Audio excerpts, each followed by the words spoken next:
All right, well, Grant, let's talk about the first half of King-Ohger. So I think it started out really promising, right? Like, not often is Sentai not set on Earth, right? Yeah, right. Q Ranger, they did travel a bit, but they did end up back on Earth a lot of the time. I So I think mean, that was really cool. I think the only season I really watched was Tokyo, but just judging off of the footage we use in Power Rangers and some of the clips I've seen, it's always in just Tokyo, Japan. Yeah, exactly. So I think that was a good change of pace. Yeah, if you're gonna adapt your homemade volume set, you might as well go all out and say, this isn't Tokyo, Japan, this is a unique setting and unique kingdoms. Right. Because they're not going to be filming at most of the same locations that we're used to at this point. I mean, they do film in a parking garage sometimes, and they film in the forest and the quarry a number of times, but that's about it. Yeah, and I guess they were in. The rest is all on the virtual sets. They did not visit the beach this season, now that I think of it. Nope, not yet, at least that I can think of.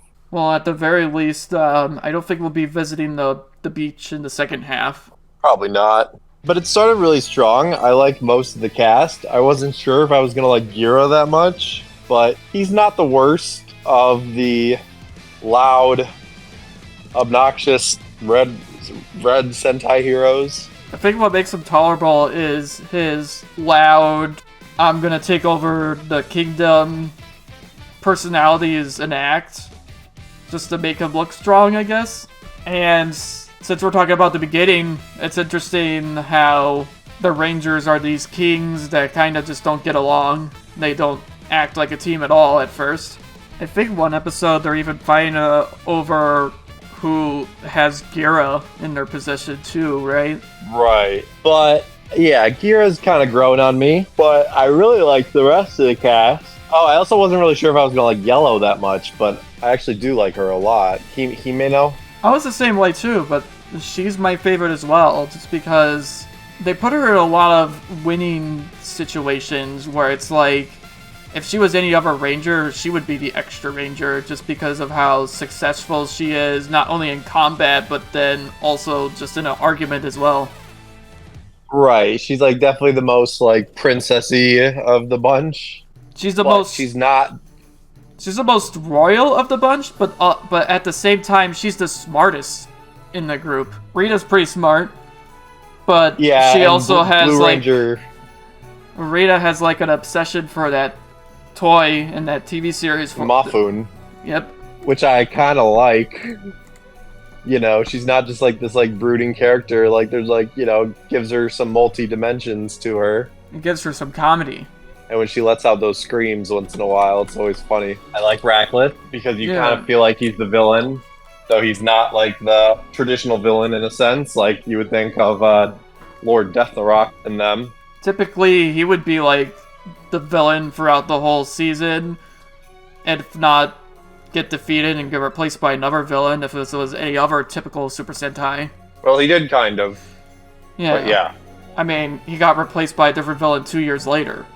That's not really typical for Super Sentai either. Right. I like Jeremy. Him getting to learn the Rangers and also us getting to learn him after that was interesting as well. I like that he was, you know, half Ragnarok, so, you know, brings some morals into the story about, it gives the villains some, maybe a reason that they're not just evil bad guys that we need to kill, right? I love that he's not gold or silver. I think his white suit looks awesome. This season had a lot of twists and turns, but only because it's just like, at this point we know that Super Sentai is super formulaic and it does a lot of the same things over and over again.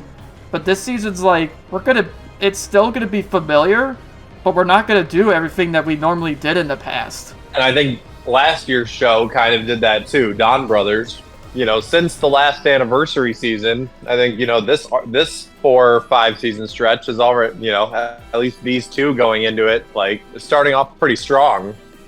Yeah, I mean, like, if you're just judging the show by the suits, you think this is going to be formulaic Super Sentai. But other than the suits, it's not. Yeah, I don't know. I don't think the suits are that formulaic. They have at least the masks have that typical, you could clearly tell which character it is by the different masks. But the suits themselves, outside of the helmet, I think are pretty unique. Previous season suits were off the rails. You got long, skinny, pink, big, furry, blue gorilla, small and short black. You know, there were like the proportions and style were all over the place. So it like wasn't like typical. Where like King-Ohger's is like more typical is what I was going at. Yeah, that's true. King-Ohger, the Animal Cube season, and like Ryu Soldier, which is Dino Fury, and even Kira Major. I feel like those are a lot more just like traditional Sentai suits in a sense. Yeah, especially the Cube one. The King-Ohger. Like when it's just a spandex suit with just an image on it, that's like old Sentai looking suits. Even Wild Force or whatever that season was. What was Wild Force's season? In Sentai? Yeah, just so we could cover it all. Gao Ranger? Wild Force and Gao Ranger, they had their suits at least looked more interesting than King-Ohger's. I really like the armor look to these suits as well. Yeah, me too. The colorful armor definitely makes them stand out from any other season. And we got a purple in the core cast. They also resisted the temptation to make another Korak clone. Yeah, because the past couple of seasons have both had like an evil purple. Right, I guess the closest to the evil ranger we have was Ratcliffe, who's just like the silver version of red, or the gray version of red. And a lot of times, Ratcliffe would just, hey, I have this new power, and then Gira would just gain it anyway. I like it when, was it Hayachi? Is that how you say his name? The Black Ranger? Mm-hmm. Kaguragi. I like it when he finds Hachi-Ohger. So I did remember it halfly. I like it when he finds the lance in Ratcliffe's palace. He's like, he's gonna use it for himself, but because he can't figure out how to use it, he gives it to Gira anyway. I think the only really downsides of the season so far are like, okay, you have these virtual sets. You can literally make any set you want, but like, you know, we're often fighting in the same like plaza in Gira's country and the same throne room. You're not often fighting in Isha Banana or the other kingdoms that often. Off the top of my head, I feel like there's only 2 battles in the entire half of the season that happen in Isha Banana. Which is Yellow's, right? Yeah, with all the flowers. Yeah. And I think it was like the 2 yellow focused episodes, but yeah. And like, I don't know, when we go to Rita's kingdom, it's like, okay, we're like in front of the castle, or we're in the courtroom, or you're at the prison. Or outside of Rita's door. Right, or I guess Rita's room in the hallway there too. Yeah. You know, I guess just because they have this new technology, and we got to remember this is the first time they're using this technology, right? Mm-hmm. Doesn't mean they have unlimited budget to create unlimited sets.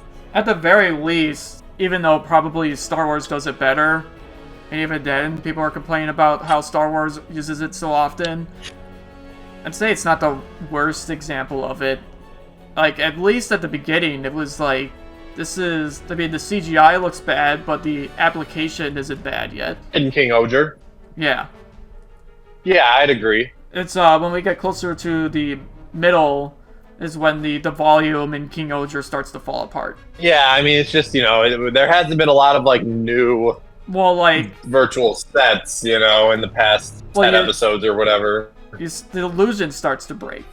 You start to see the edge of the volume in some scenes in the beginning of in the getting to the halfway point of King-Ohger, where at the beginning half, they did a really good job of hiding the volume behind physical stuff. and moving the camera around the volume so you wouldn't see the edge and stuff like that. But I mean, I think this is a good thing for Sentai to have, for sure. Hopefully in the future, with them saving money on going on, not having to always go out to filming locations, yeah, they could spend more money on costumes, right? And even if more detailed props, and even if the next season is set on Earth, you know, they can use some of the classic locations still out around Japan. When it comes to like the bases and stuff, anything that would be in a studio, I think they'll just have a little bit more freedom to. They could probably make one of the with the backgrounds and all that. They could probably make one of the best looking Ranger bases by using a mixture of set design and volume in the background. Yeah, I agree with that for sure. Because a lot of times the base is just like a cafe or a basement or something. Yeah, like a volume set would be better than just a sushi bar. Yeah, exactly. But yeah, I think we talked about... actually, there is one other problem that we need to address, and that's just because they are using the volume, just have a lot of scenes where the Rangers are just kind of in the same room talking to each other, or they're in video calls a lot. This happens a lot in this season. I mean, the video calls are just like... How are they going to communicate with each other when they're across the world in 5 different kingdoms? You know, I feel like that's an okay solution to that. It is pretty funny when Blue's having a conversation with Blacklist, and he like has his foot on top of Gira so that he doesn't get found out that he's still alive. Yeah. Oh yeah. But as far as the other part, like, yeah, a lot of times they're just standing around and talking. I guess that's just kind of the limitation of the volume, but at the same time, there's a lot of like politic drama in this series, so like it makes sense that things are gonna have to be like discussed. Ahsoka does this a lot, where they're just standing talking. Yeah, unfortunately, you are right. I mean, it's a solid show. You know, I'm really curious as how the second half will go down. You know, ever since computer graphics were starting to be used in Hollywood film, people like debated on whether or not we should do CGI graphics or should we do physical effects. This is just the evolution of that discussion, I guess. Like, should we use physical sets or should we be using volume sets? I think a mix, sure.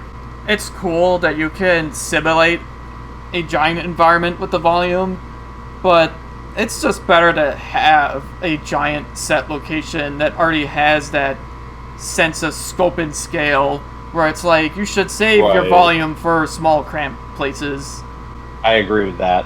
I feel like Hasbro could benefit from the volume. I told you this before, but I haven't said it in video form yet, but I feel like if Hasbro used the volume, they could probably use it to recreate set locations from the Sentai.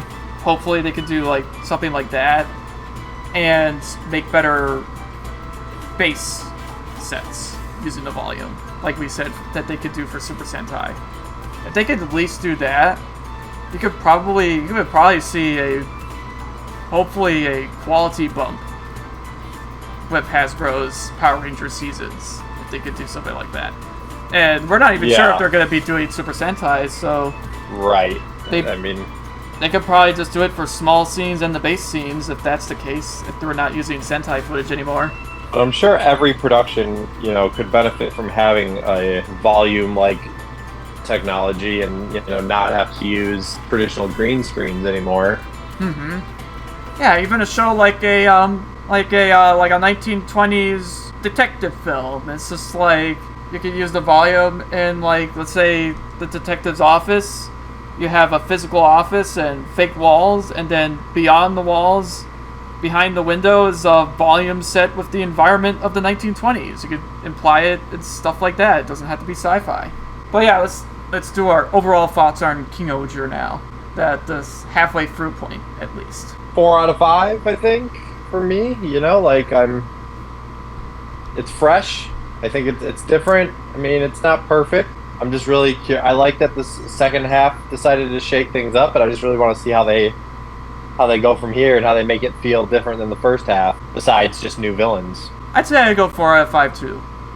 If it wasn't so innovative and the storytelling wasn't so original, I'd probably put it at 3.5 because it's like, I would say, well, I would want to see improvement on the visuals, but I feel like I can overlook the improvement that we could make on the visuals for how unique the storytelling is in this compared to other Super Sentai, I would imagine. I agree with that. I mean, just based off my knowledge of, like, say, like, the only season I watched, King-Ohger, at this point, it kind of feels like the stories are very basic. King-Ohger was, I don't know, definitely not that memorable. I don't think it was as interesting as this, for sure. Would you say the season was just, we're car themed, we have talking cars, there's this weird, evil gear, robotic-looking thing out there, and that's basically it? Yeah. And then King-Ohger is like, we have a corrupt king, we're fighting the Bugnarok, but then we find out, oh wait, there's a misunderstanding, we shouldn't be fighting Bugnarok, let's get along. Which works. Yeah, and that's only half of the season. Right. So, I mean, you know, it's always the second half of Toku shows that can really make or break it, right? Sometimes they have a hard time ending these shows, but yeah, overall 4 out of 5 for me as well. I'm excited to see where it goes. Now that we're halfway through, at this point, we just have to watch that body switching episode. Yeah. The big typical gimmick. Woohoo! Sentai's favorite.